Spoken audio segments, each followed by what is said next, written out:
the main driving reason for using a locking plate versus a semi-tubular plate is really bone quality and the feel of the bone. And so I think when I was putting these screws in, the initial screws, I was not very impressed, even though this patient was only 45 years old.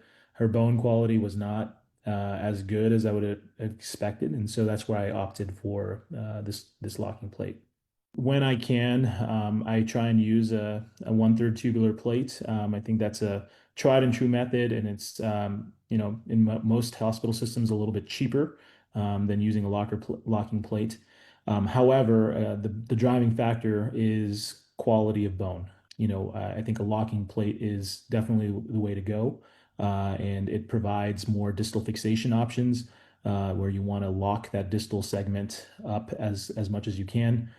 You don't have to necessarily rely on good bone quality to do so. So that's how I make my decision. I would say, the majority of the time I'm using a 1/3 tubular plate, but every so often I'm using a lock plate.